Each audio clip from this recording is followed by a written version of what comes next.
Baik. Bismillah, Assalamualaikum warahmatullahi wabarakatuh. Alhamdulillah wassalatu wassalamu ala rasulillah wa ala alihi wa sahbihi wa man tabi'ahum bi ihsanin ila yaumiddini amma ba'du. Allahumma allimna ma yanfa'una wanfa'na bima 'allamtana wa zidna ilman ya rabbal alamin. Rabbi shrah li sadri wa yassir li amri wahlul 'uqdatam min lisani yafqahu qawli amma ba'du. Para pemirsa MGTV yang dirahmati Allah Subhanahu wa taala, para pendengar Radio Riyadul Jannah yang semoga Allah Subhanahu wa taala senantiasa merahmati kita semua. Yang pertama kita panjatkan puji dan juga syukur kita kepada Allah Azza wa Jal atas nikmat karunia anugerah yang Allah karuniakan kepada kita semua. Alhamdulillah tentunya mengawali hari ini di hari Senin kita kembali diberikan kesehatan oleh Allah, kemudian kemudahan oleh Allah Subhanahu wa taala untuk melaksanakan berbagai macam rutinitas kita di dalam kehidupan dunia ini, dan tentunya kita berharap berdoa kepada Allah setiap langkah kita, setiap perbuatan kita, aktivitas kita, semuanya bernilai ibadah di sisi Allah Subhanahu wa taala.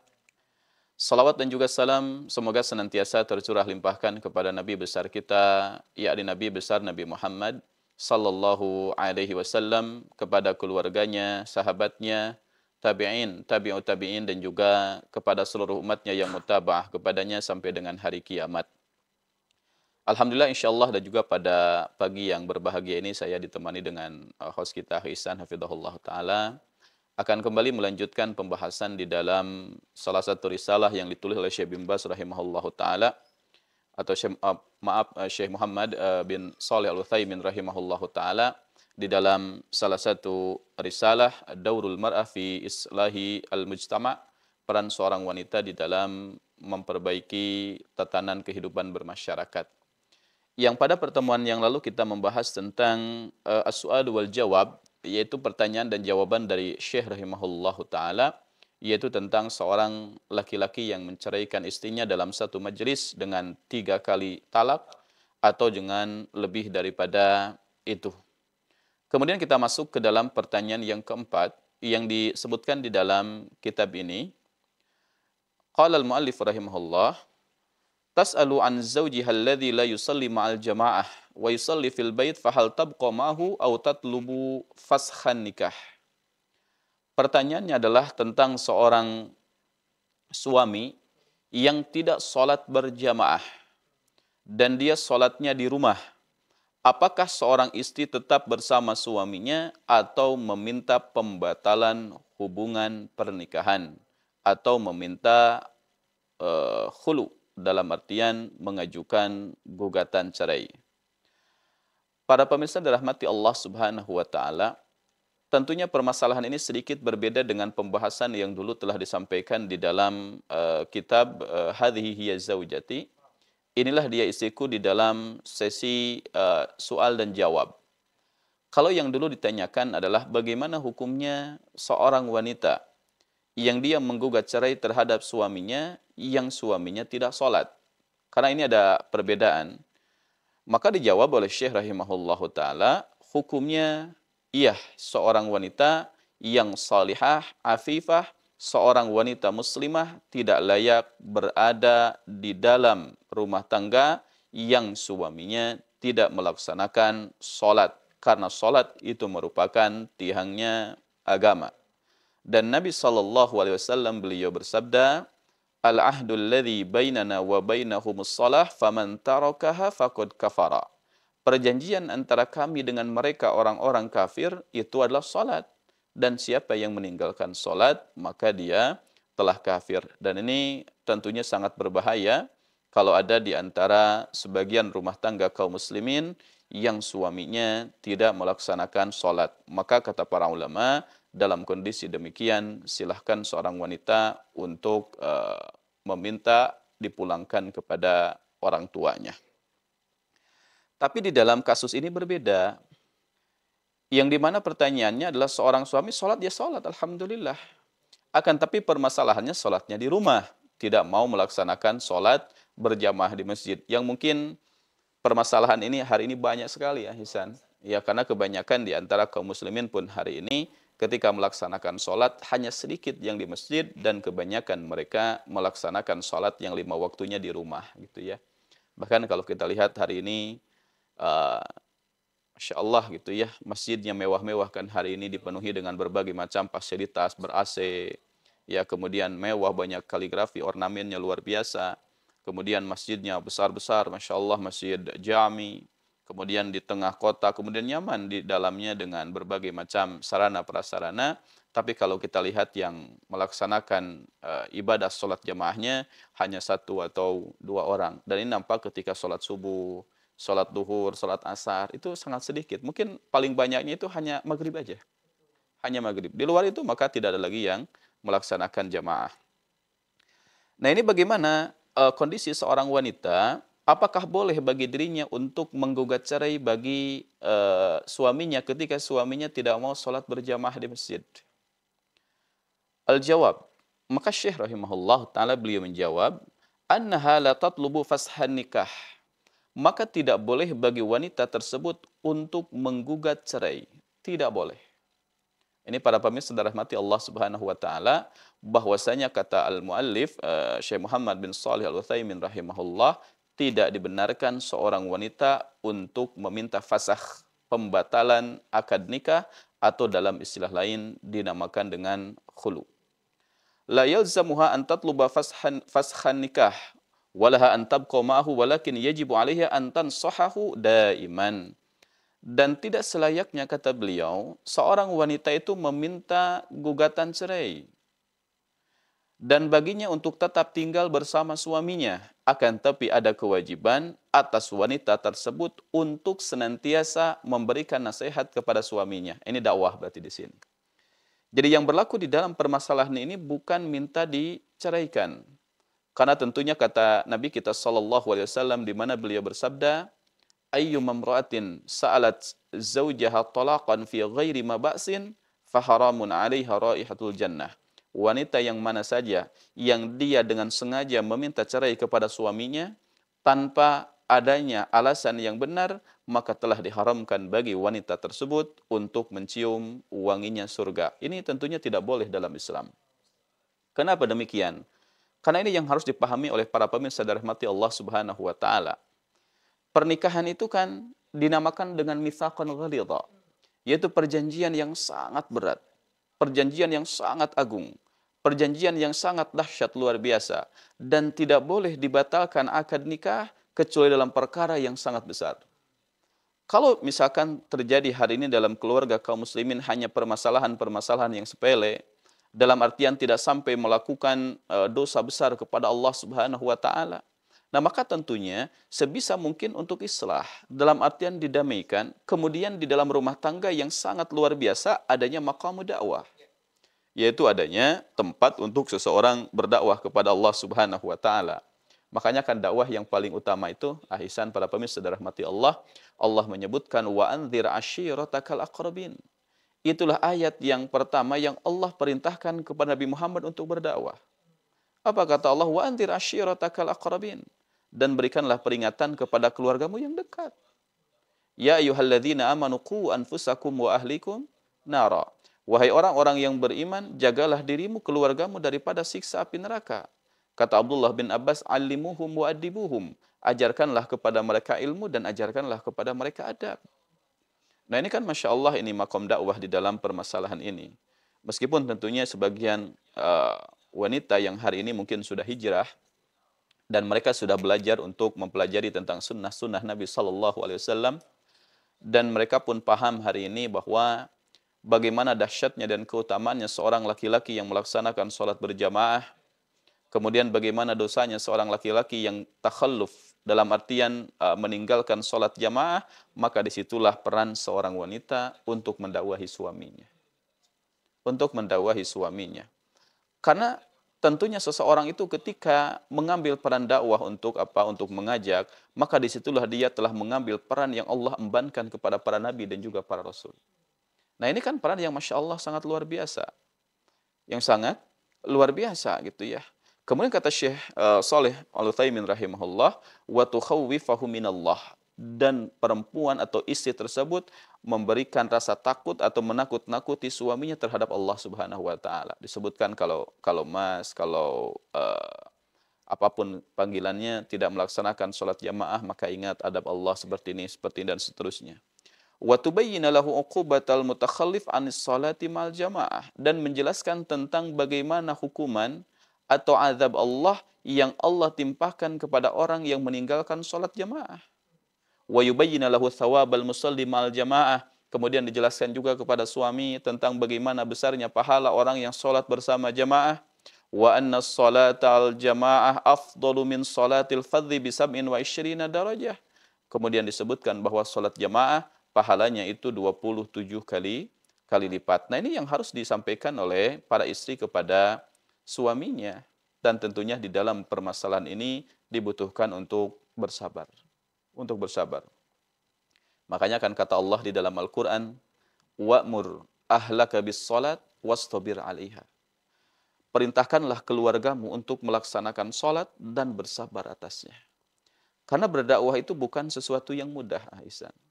Terkadang ada sebagian istri yang dia dengan berusaha, yang mengajak suaminya berkali-kali, setahun, 2 tahun, 3 tahun.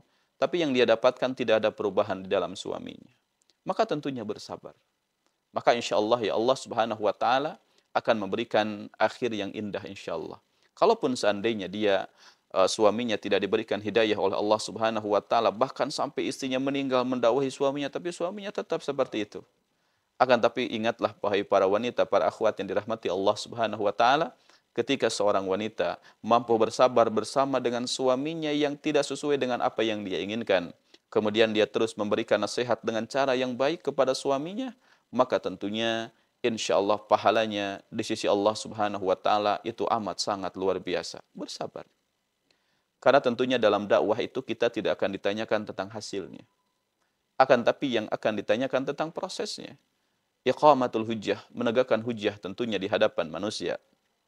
Makanya para ulama menyebutkan ketika seseorang ingin berdakwah atau memberikan nasihat nih kepada orang lain, ini juga yang harus dipahami oleh para ibu yang dirahmati Allah subhanahu wa ta'ala.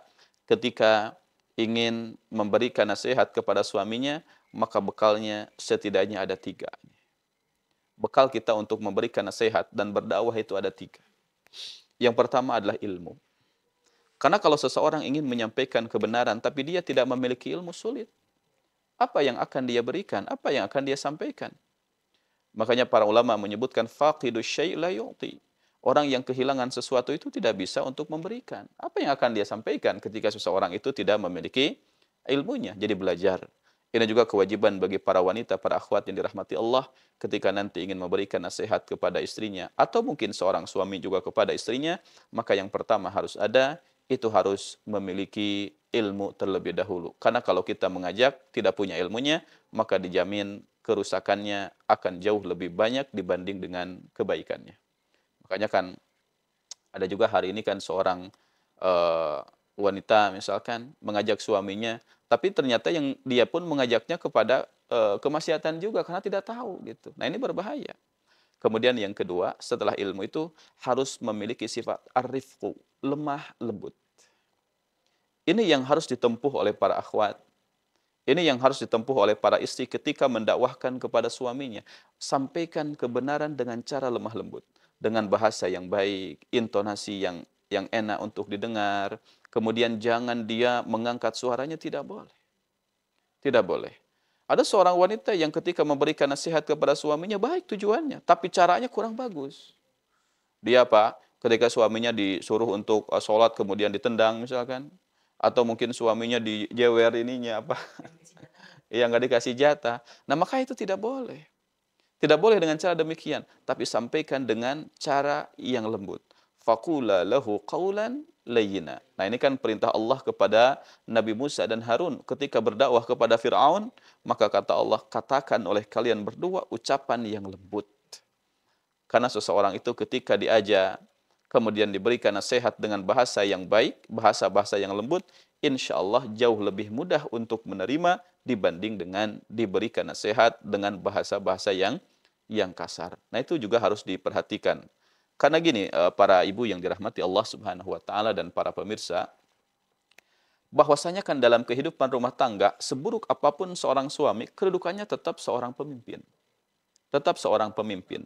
Dan yang dipimpin itu harus punya adab ketika menyampaikan kepada pimpinannya. Bahasanya, caranya, jangan di hadapan orang lain, kemudian jangan merendahkannya, kemudian jangan menghinakannya, tapi sampaikan dengan cara yang terbaik.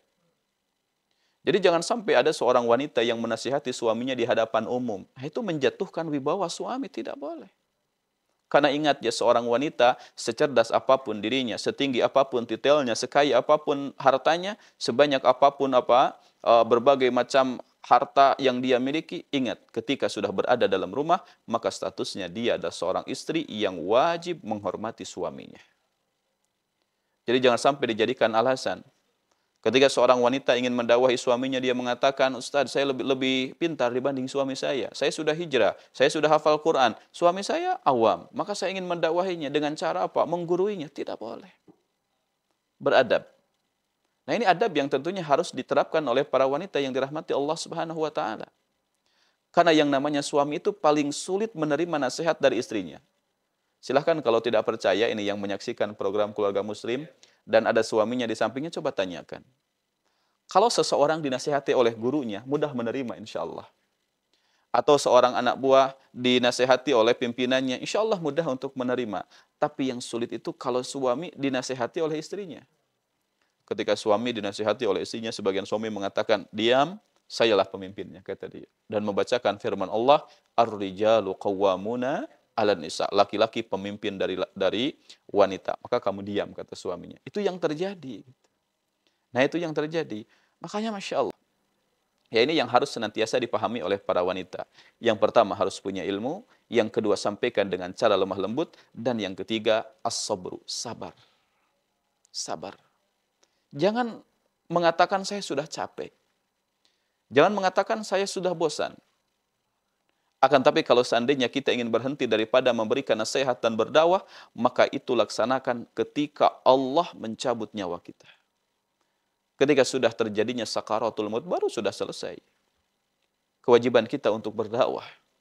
Akan tapi selama itu belum terjadi, maka silahkan terus untuk memberikan nasihat, akan tapi dengan penuh kesabaran. Sabar. Karena gini, Ihsan dan para pemirsa dan rahmati Allah, kita itu tidak tahu kapan Allah akan berikan hidayah kepada seseorang. Karena itu semuanya rahasia Allah. Makanya ketika kita berbicara tentang hidayah itu taufik, yaitu hidayah tentang taufik, bagaimana ilham yang Allah berikan kepada hati seorang hamba. Kemudian Allah tetapkan hatinya berada di atas iman dan Islam, itu semuanya hak prerogatif Allah dan tidak ada seorang pun manusia yang memiliki. Wa ma'alaika illal balag. Wahai Muhammad, tidak ada tugasmu kecuali hanya menyampaikan. Jadi kewajiban kita itu hanya menyampaikan. Karena terkadang gini Aisyah, dan maaf ya para pemirsa dan rahmati Allah. Mungkin juga ini keluhan dari sebagian daripada para istri yang mengatakan, saya sudah bosan nyuruh suami saya untuk sholat jamaah. Sudah berapa tahun? Dia mengatakan, ya sudah ada 3 tahun. Ya sabar. Coba mudah-mudahan tahun keempat Allah Subhanahu wa taala berikan hidayah. Kemudian sudah tahun keempat dia pun sudah berusaha menyampaikan, tapi tetap seperti itu. Maka bersabar. Barangkali Allah Subhanahu wa taala berikan hidayah kepadanya di tahun kelima dan kita tidak tahu. Dan kita tidak tahu. Makanya lihat kita di dalam keislaman para sahabat. Ada di antara sahabat ketika mendengarkan dakwah Nabi langsung masuk Islam. Nah, itu Abu Bakar As-Siddiq kalau yang seperti itu. Ada lagi orang yang masuk Islamnya lama berfikirnya gitu ya. Lama berfikirnya itu ya seperti misalkan Khalid bin Walid dan yang lain-lain gitu ya. Yang lain-lain. Kemudian ada lagi sebagian sahabat yang masuk Islamnya kalau dia sudah terdesak. Nah, ini seperti misalkan orang-orang yang masuk Islamnya di dalam Fathu Mekah, ketika sudah ditaklukkan kota Mekah, seperti Abu Sufyan, kemudian dan yang lain-lain banyak. Nah, maka kan hidayah Allah itu berbeda-beda. Jadi hidayah yang Allah Subhanahu wa taala berikan kepada seorang hamba itu berbeda-beda bagaimana caranya dan kapan akan Allah berikan. Tapi kewajiban kita adalah terus untuk menempuh sebab dan mendoakan mudah-mudahan Allah Subhanahu wa taala berikan hidayah kepada siapa yang kita ajak. Dan Nabi SAW beliau bersabda kepada Ali bin Abi Thalib, bi an yahdiyallahu bika rajulan wahidan khairun laka min humurin na'am. Dan apabila Allah memberikan hidayah kepada seseorang melalui tanganmu, maka itu jauh lebih baik bagi dirimu dibanding dengan unta merah. Ini kan pahalanya luar biasa. Nah, di sini juga para ibu, para istri yang dirahmati Allah, tidak diperbolehkan bagi seorang wanita yang dengan mudahnya menggugat cerai suami karena suaminya tidak sholat berjamaah di masjid. Tapi kewajiban seorang istri memberikan nasihat, mendakwahinya, kemudian menyampaikan dengan bahasa-bahasa yang baik, terus dan tidak boleh putus asa, harus senantiasa bersabar di dalam menyampaikan dakwahnya kepada suaminya. Nah, itu yang dijawab oleh Syekh Muhammad bin Shalih Al-Utsaimin rahimahullahu taala di dalam pertanyaan ini. Jadi kesimpulannya tidak diperbolehkan untuk menggugat cerai. Nah, barangkali demikian untuk pertanyaan pertama, wallahu taala alam.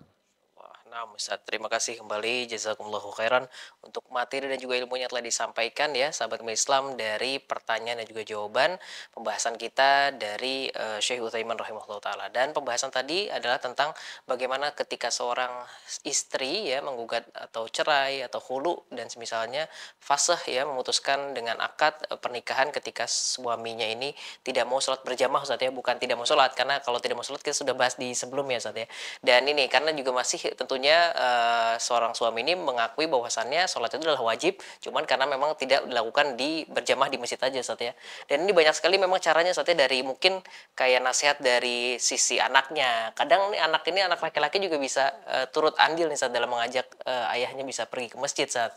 Dan juga mungkin dari orang tuanya, mungkin kalau perlu orang tuanya boleh nggak, Ustaz, diaduin misalkan istri ini udah saking sabarnya, udah berbagai cara sampai dia mengadukan kepada orang tua dari si suaminya gitu, Ustaz. Nah, ini kan bagian daripada metode berdakwah nanti, ya. Maka kalau seandainya seorang wanita yang memiliki keterbatasan ya dalam menyampaikan, maka memang yang paling terbaik adalah meminta bantuan orang yang disegani oleh suaminya siapa gitu.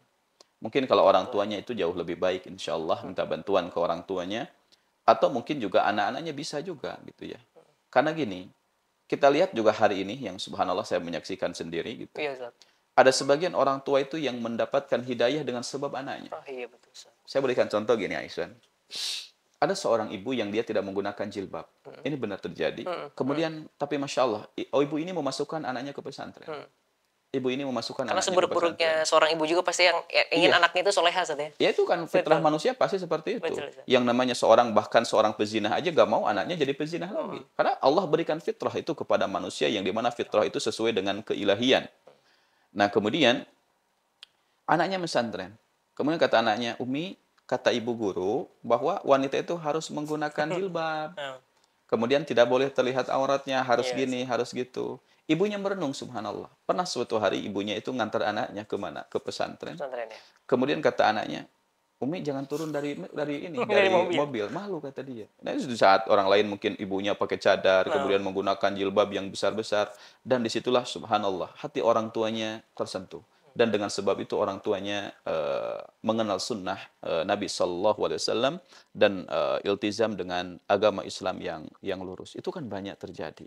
Nah begitu juga seorang orang tua, seorang ayah, itu mungkin juga jadi sebab sampainya hidayah karena anaknya. Dia melihat anaknya, Masya Allah, rajin sholat jamaah. Kemudian seorang anak mengatakan, Abi atau ayah, ayo sholat jamaah ke masjid. Hati siapa ya? Seorang ayah yang ketika diajak oleh anaknya yang tidak tersentuh gitu. Nah makanya ya sumber untuk sampainya hidayah kepada seseorang itu kan bermacam-macam. Jadi nasihat saya betul tadi bahwa silahkan gunakan apapun itu yang bisa sampainya hidayah kepada suami. Orang tuanya boleh diminta bantuan, anak-anaknya, bahkan mungkin seorang ustadz didatangkan ke rumah, atau mungkin teman-temannya, atau mungkin juga dari sisi media ya diputarkan tentang channel-channel yang mengajak kepada dakwah, kemudian ceramah masyayikh atau ustadz yang ada di YouTube mungkin yang menyebut tentang kewajiban sholat jamaah dan seterusnya. Itu kan banyak wasilah hari ini. Tinggal yang jadi pertanyaan, apakah istri ini mau atau tidak untuk menempuh berbagai macam sebab supaya sampainya hidayah kepada suaminya atau tidak. Yang nggak boleh itu adalah mendiamkan, apalagi tidak terjadi amar ma'ruf nahil mungkar. Karena kalau di dalam rumah tangga tidak lagi ditegakkan amar ma'ruf nahil mungkar, maka dipastikan rumah tangganya itu akan menjadi rumah tangga yang berantakan gitu ya. Akan menjadi rumah tangga yang berantakan. Karena tidak boleh dalam rumah tangga yang penting saya, suami urusan suami, saya urusan saya gitu kan. Kan ada yang seperti itu. Iya, seperti itu. Ada seorang suami juga, yang penting saya sholat. Dia nggak pernah merintahkan istrinya sholat, anak-anaknya sholat. Kata dia, ya masing-masing aja. Itu urusan mereka dengan Allah. Tidak boleh seperti itu.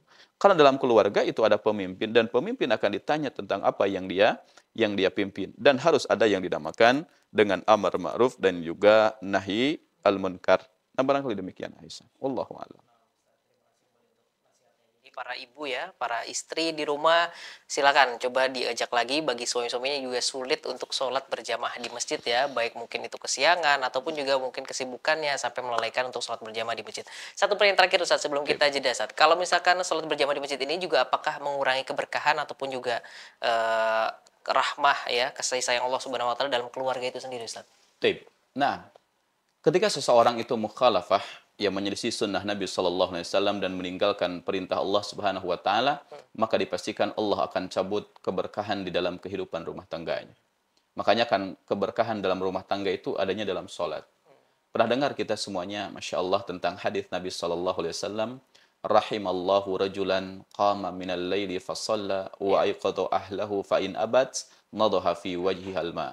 Allah merahmati seorang suami yang dia bangun di waktu malam, kemudian melaksanakan sholat dan membangunkan keluarganya. Apabila istrinya tidak mau bangun, diciprati wajahnya dengan air. Allah menyebutkan rahmat Ya. di dalam hadis ini itu dengan sholat malam. Dan ternyata bukan sholat malam hanya sendiri, tapi diajak dengan keluarganya. Dan kita bisa bayangkan, Ihsan, Iya, iya. sholat malam saja yang sifatnya sunnah, itu mendatangkan rahmat Allah, apalagi ini sholat wajib. Ya, apalagi ini sholat wajib. Dan tidak mungkin hari ini ada seorang laki-laki yang berani membangunkan istrinya di sholat malam kalau dia itu menjaga sholat jamaah. Karena tentunya orang-orang yang benar keimanannya kepada Allah adalah orang-orang yang menjaga jamaah dan menjaga sholat malam. Karena kan orang yang paling sulit sholat jamaah itu siapa? Orang munafik. Orang munafik. Begitu juga orang yang paling sulit melaksanakan sholat malam siapa? Ahlul ma'asi, orang yang terjerumus ke dalam dosa dan juga maksiat kepada Allah Subhanahu wa taala. Makanya ketika seseorang itu rajin salat jamaahnya, maka Allah akan bimbing laki-laki tersebut, keluarga tersebut untuk bisa melaksanakan salat malam. Dan tentunya ini bisa jadi sebagai sebab turunnya keberkahan dari Allah dalam kehidupan rumah tangganya. Makanya lihat hari ini. Makanya kan sering kita mendengar salah satu istilah yang disebutkan oleh para ulama ahli hikmah, perbaikilah sholatmu, maka Allah akan perbaiki kehidupanmu. Nah itu kuncinya, Ihsan. Kalau kita yang diperbaiki keluarga, perbaiki sholat kita kepada Allah Subhanahu wa Ta'ala. Wasta'inu bis sabri wassalah. Wa innaha lakabiratun illa alal khashiin. Dan mintalah bantuan kepada Allah dengan sabar dan sholat. Tapi kata Allah, wa innaha lakabiratun, dan itu berat sekali. Illa alal khashiin. Kecuali bagi orang-orang yang khusyuk di dalam ibadahnya kepada Allah. Tidak mungkin orang itu bisa sholat dan khusyuk dalam sholat kecuali orang-orang yang benar dalam keimanannya kepada Allah Subhanahu wa Ta'ala. Nah, barangkali demikian, Aisyah. Wallahu a'lam. Para pemirsa dirahmati Allah Subhanahu wa Ta'ala, ya setelah kita tadi membacakan apa yang disampaikan oleh penanya kepada Syekh Muhammad bin Shalih Al-Utsaimin rahimahullahu taala tentang hukum menggugat cerai kepada suami yang tidak melaksanakan sholat berjamaah di masjid. Kemudian kita masuk ke dalam as-su'alul khamis, yaitu pertanyaan yang kelima. Hal yu'addu lubsul aba'ah al-muttarizah minat tabarruj? Apakah dianggap ya seseorang menggunakan al-aba'ah, atau yang bahasa kita mungkin abaya ya sekarang, yang itu penuh dengan manik-maniknya. Apakah ini bagian daripada tabarruj? Jadi al-aba'ah al-muttarizah, jadi abaya pakaian yang banyak hiasannya, kemudian banyak berbagai macam motifnya. Apakah ini bagian daripada tabarruj atau tidak? Kemudian Syekh rahimahullahu taala beliau menjawab, lubsul aba'ah al-muttarazah aw at-tarhah al-muttarazah la syakka annahu minat tabarruj bizinah. Menggunakan aba'ah atau abaya yang banyak manik-maniknya, atau menggunakan kerudung bagian luar, ya, bagian luar yang banyak manik-maniknya, tidak diragukan bahwa itu bagian daripada at-tabarruz dengan perhiasan. Wa qad qala Allah Ta'ala lil nisa'in Nabi sallallahu alaihi wasallam, dan Allah Subhanahu wa taala telah berfirman di dalam ayat tentang istri-istri Nabi sallallahu alaihi wasallam, di mana Allah berfirman, wa qarna fi buyutikunna wa la tabarrajna tabarrujal jahiliyatil ula. Dan hendaklah kalian tinggal di rumah-rumah kalian, dan janganlah tabarruj seperti tabarrujnya orang-orang jahiliyah yang pertama. Ini dalam suratul Ahzab ayat ke-33. Wa qala azza wa jalla, dan Allah Subhanahu wa taala berfirman, wala yadribna bi arjulihinna liyu'lama ma yukhfina min zinatihinna. Ini dalam surat An-Nur ayat 31. Dan janganlah mereka atau kalian yang memukulkan dengan kaki-kaki mereka untuk diketahui apa yang tersembunyi daripada perhiasan-perhiasan mereka.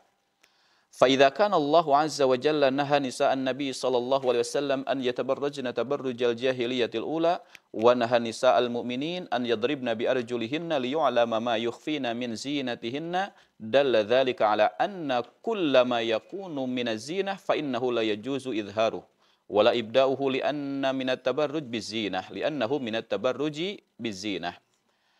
Apabila Allah Subhanahu wa taala melarang istri-istri Nabi sallallahu alaihi wasallam untuk tabarruj seperti tabarrujnya orang-orang jahiliyah yang pertama, dan melarang wanita-wanita yang beriman untuk memukulkan kaki-kaki mereka untuk diketahui apa yang tersembunyi daripada perhiasan mereka, itu menunjukkan bahwa setiap perkara yang ada unsur perhiasan maka tidak boleh untuk ditampakkan dan juga diperlihatkan, karena itu bagian daripada tabarruj dengan perhiasan.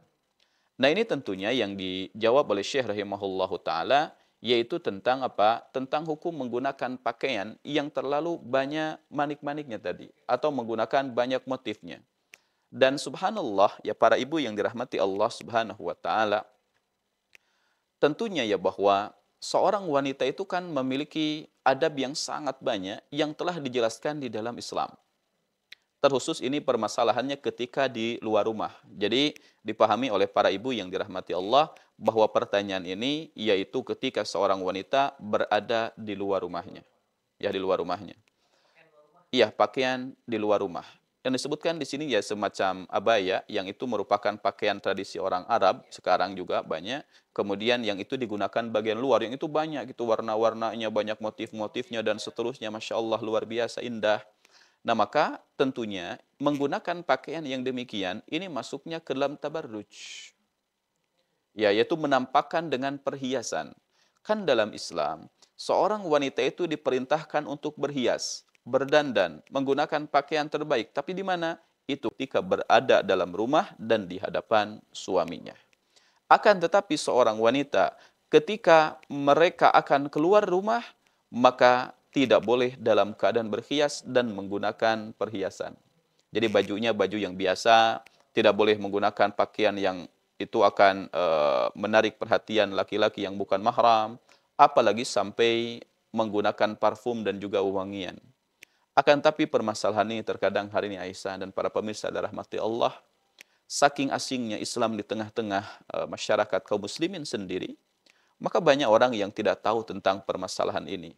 Bahkan mungkin kalau saya sampaikan salah satu hadis Nabi sallallahu alaihi wasallam, di mana Nabi sallallahu alaihi wasallam beliau bersabda,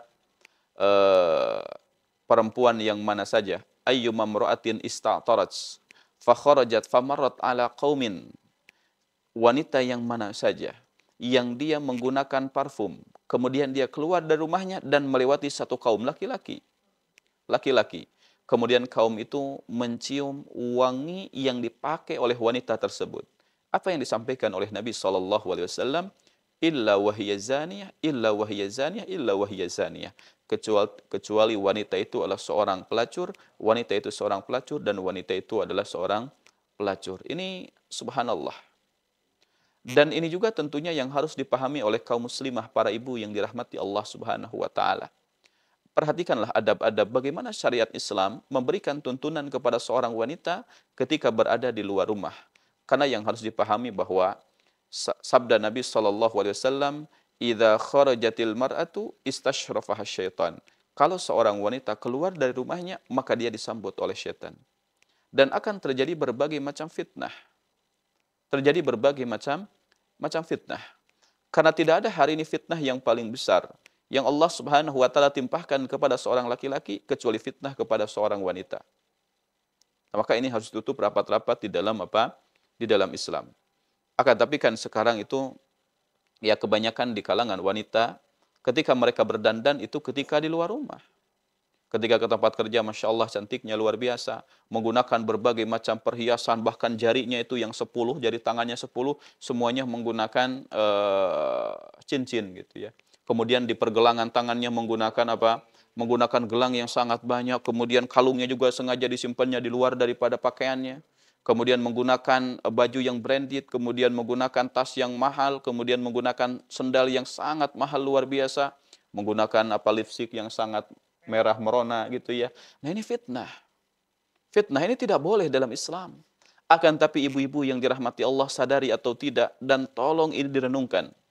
Bahwasanya seorang wanita kalau ingin memperindah diri, ingin mempercantik diri, silahkan tampakkan di hadapan suaminya. Makanya ketika Nabi SAW ditanya, ya Rasulullah ayyun nisa'i khair.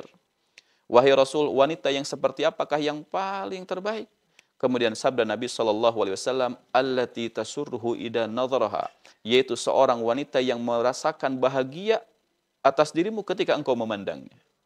Dalam artian seorang wanita yang pandai di dalam berdandan dan bersolek di hadapan suaminya.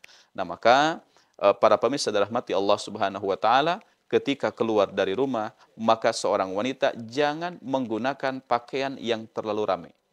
Jangan menggunakan pakaian yang itu menjadi pusat perhatian orang lain. Jangan menampakkan perhiasan. Makanya ketika Allah Subhanahu wa taala menyebutkan dalam Al-Qur'an, wala yubdina zinatahunna illa ma dhahara minha. Tidak boleh seorang wanita menampakkan perhiasan kecuali yang nampak. Para ulama menyebutkan perhiasan yang nampak itu dua, yang pertama al-wajhu, yaitu wajah. Yang kedua adalah kafan, yaitu kedua telapak tangan. Di luar itu jangan diperlihatkan. Terkadang ya seorang wanita menggunakan apa? Gelang, kemudian dipamerkan kepada teman-temannya, kepada orang. Bahkan ketika apa? Ketika ditanya, mohon maaf ibu, ini jalan menuju ke Bandung kemana? Oh ke sana, sambil diperlihatkan ininya gitu ya. Nah itu tidak boleh. Tidak boleh. Atau sengaja menggunakan kalung itu di luar daripada bajunya supaya terlihat liontinnya mahal gitu ya. Kemudian emasnya 200 gram lebih misalkan ya, dan 24 karat misalkan. Nah, maka itu tidak perlu untuk diperlihatkan. Karena itu bagian daripada at-tabarruj bizina, yaitu tabarruj dalam artian menampakkan diri dengan perhiasan, dan itu dilarang di dalam syariat Islam ketika seorang wanita berada di luar rumahnya. Begitu juga misalkan perhiasan yang ada di mana sekarang itu mohon maaf ya, terkadang sebagian wanita saja yang menggunakan cadar itu ada perhiasannya di cadarnya gitu, ada perhiasan, ada label-labelnya. Kemudian di atas kerudung suka ada yang dililitkan perhiasan. Itu nggak boleh. Itu tidak boleh ketika berada di luar rumah. Karena Masya Allah, ini ada kaidah yang sangat bagus, Ahsan. Sebaik-baik wanita dalam berbusana. Ini kaidah yang silahkan direnungkan oleh ibu-ibu. Ketika di luar rumah adalah pakaian yang paling tertutup dan sederhana. Kemudian ketika di rumah yang paling terbaik dan paling terbuka. Jadi ketika ibu-ibu yang dirahmati Allah keluar rumah, jangan sampai menggunakan pakaian yang itu menjadi pusat perhatian orang lain. Ya, ini terkadang membawa tas juga yang berapa miliar itu tasnya itu. Nggak perlu. Iya, nggak perlu gitu ya. Nggak perlu. Ya, atau menggunakan apa? Menggunakan sekarang itu juga lagi ngetren ketika jalan seorang wanita itu sendalnya yang tinggi gitu ya. Kemudian menggunakan kalung di kaki. Kemudian ketika berjalan ada suara kerincing gitu. Nah, itu kan tidak boleh. Bahkan Imam Ahmad bin Hanbal rahimahullahu taala ketika beliau ditanya oleh istrinya solihahnya Masya Allah luar biasa. Kata istrinya mengatakan, wahai suamiku, selama aku hidup rumah tangga denganmu puluhan tahun, perkara apa yang kau tidak suka dariku? Kata Imam Ahmad mengatakan, semua yang kau lakukan saya suka, kecuali satu. Apa itu? Kata beliau, pernah suatu hari, ketika saya di rumah dan ada tamu ketika itu, dan kau lewat di dapur, dan saya mendengar suara sendalmu. Suara sendal.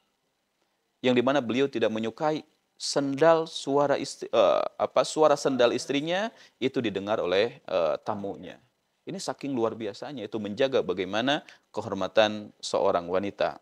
Nah, kan tapi tentunya para pemirsa dirahmati Allah Subhanahu wa taala, di dalam syariat Islam memang tidak ada jenis pakaian yang ditentukan untuk seorang wanita.